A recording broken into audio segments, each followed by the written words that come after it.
chapter 4 of the performance of the contract which must be performed. Section 37, obligation of parties to contracts. Section 37, obligation of parties to contract. The parties to contract must either perform or offer to perform their respective promises. Unless such performance is dispensed with or excused under the provision of this Act or of any other law, promises bind the representatives of the promisers in case of the death of such promisers before performance, unless a contrary intention appears from the contract. Illustrations. First, A promises to deliver goods to B on a certain day on payment of rupees 1000. A dies before that day. A's representatives are bound to deliver the goods to B, and B is bound to pay rupees 1000 to A's representatives. Second, A promises to paint a picture for B by certain day at a certain price. A dies before the day. The contract cannot be enforced either by A's representative or by B. Section 38, effect of refusal to accept offer or of performance. Section 38, effect of refusal. Section 38, effect of refusal to accept offer of performance. Okay, where a promiser has made an offer,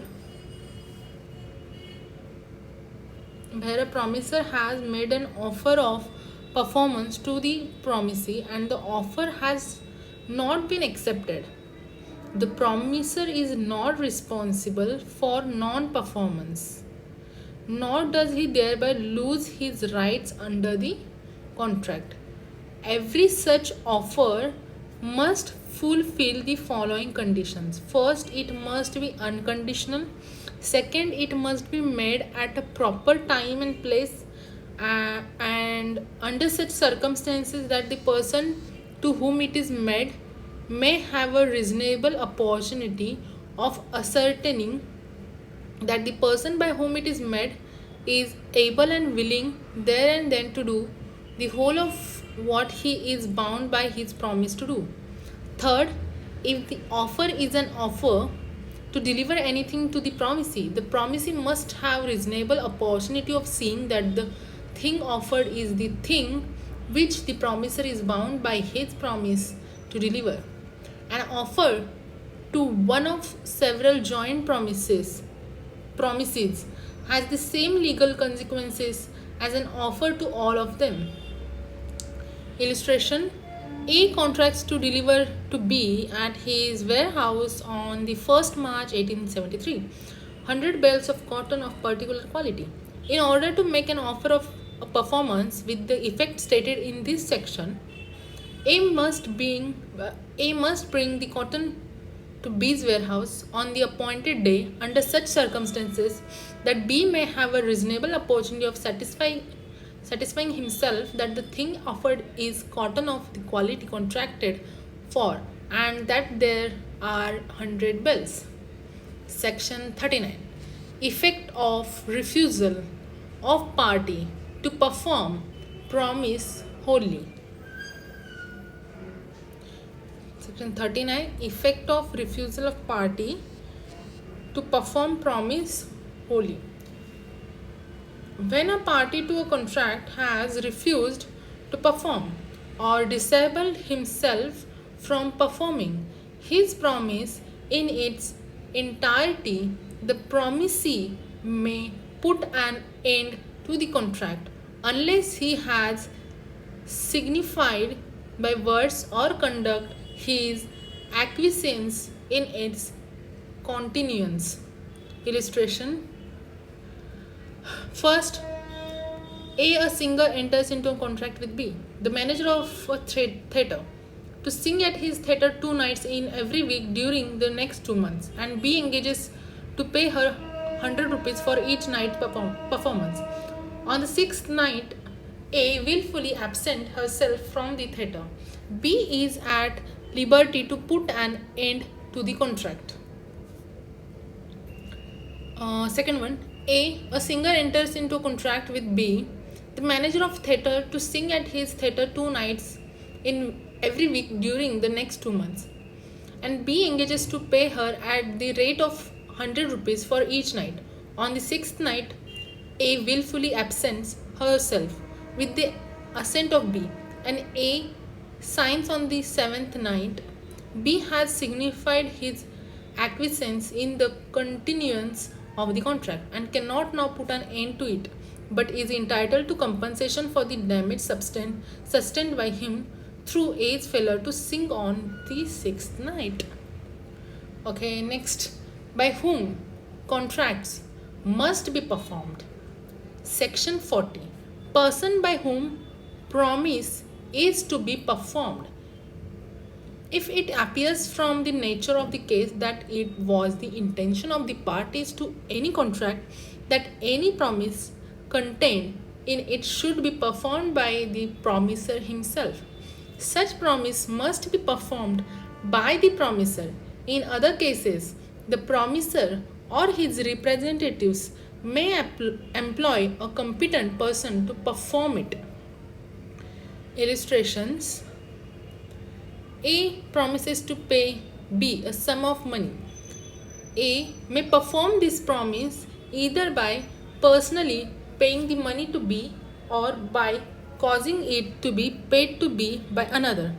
And if A dies before the time appointed for the payment, his representative must perform the promise or employ some proper person to do so. Second, A promises to paint a picture for B. A must perform his promise personally. Section 41. Effect of accepting performance from third party. When promisee accepts performance of the promise from a third person, he cannot afterwards enforce it against the promiser. 42. Devolution of joint liabilities. When two or more persons have made a joint promise, then unless a contrary intention appears by the contract, all such persons during their joint lives and after the death of any of them, his representative jointly with the survivor or survivors, and after the death of this last survivor, the representatives of all jointly must fulfill the promise. Section 43. Any one of joint promises may be compelled to perform. When two or more persons make a joint promise, the promisee may, in the absence of express agreement to the contrary, compel any one or more of such joint promiser to perform the whole of the promise. Each promiser may compel contribution. Each of two or more joint promisers may compel every other joint promiser to contribute equally with himself to the performance of the promise, unless a contrary intention appears from the contract. Sharing of loss by default in contribution. Sharing of loss by default in contribution. If any one of two or more joint promisers make default in such contribution, the remaining joint promiser must bear the loss arising from such default in equal shares. Explanation. Nothing in this section shall prevent a surety from recovering from his principal payments made by the surety on behalf of the principal, or entitle the principal to recover anything from the surety on account of payment made by the principal. Illustration. First, A, B and C jointly promise to pay D 3000 rupees. D may compel either A or B or C to pay him 3000 rupees. A, B and C jointly promise to pay D the sum of 3000 rupees. C is compelled to pay the whole. A is insolvent, but his assets are sufficient to pay one half of his debts. C is entitled to receive 500 rupees from A's estate and 1250 rupees from B. Okay.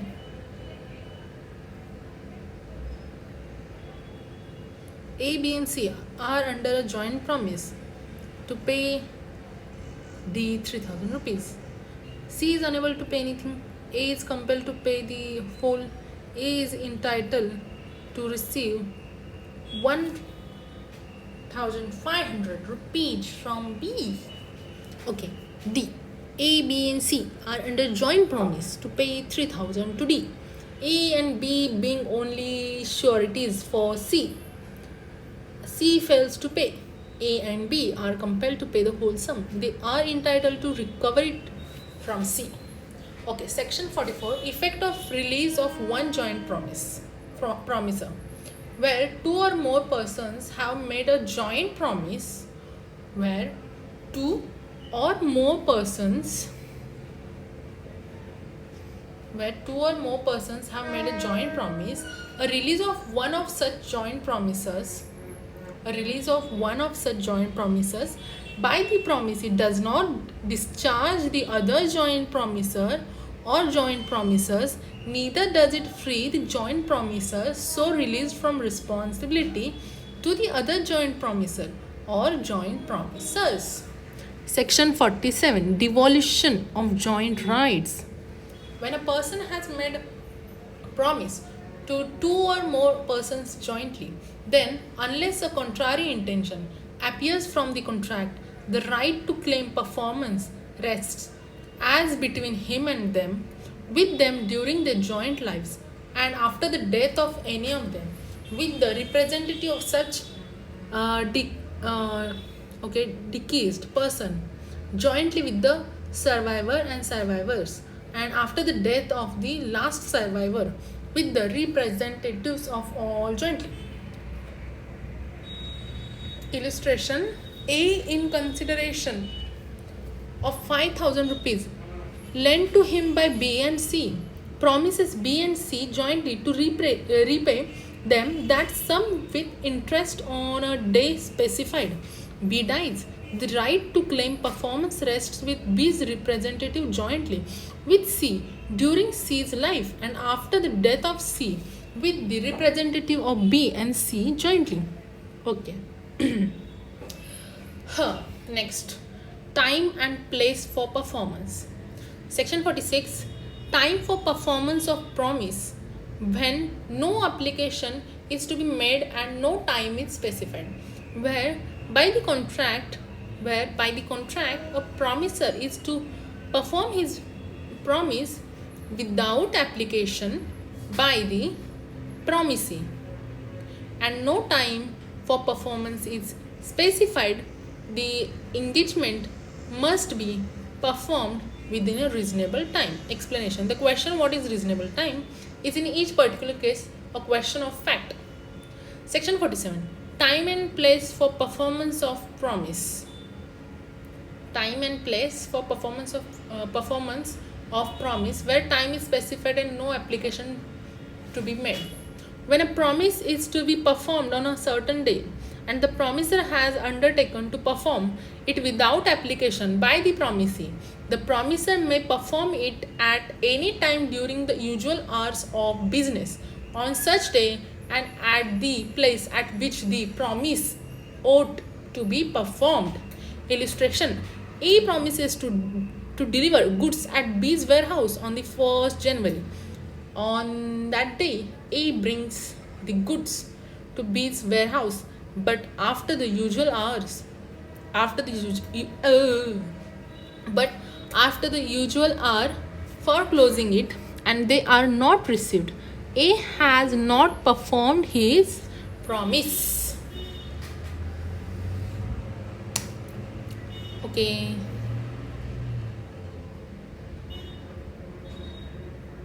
Section 48, application for performance on certain day to be made to be at proper time and place. When a promise is to be performed on a certain day and the promiser has not undertaken to perform it without application by the promisee, it is the duty of the promisee to apply for performance at a proper place and within the usual hours of business. Okay. Explanation: The question, what is proper time in place, is in each particular case a question of fact. Section 49. Place for performance of promise, where no application to be made and no place fixed for the performance.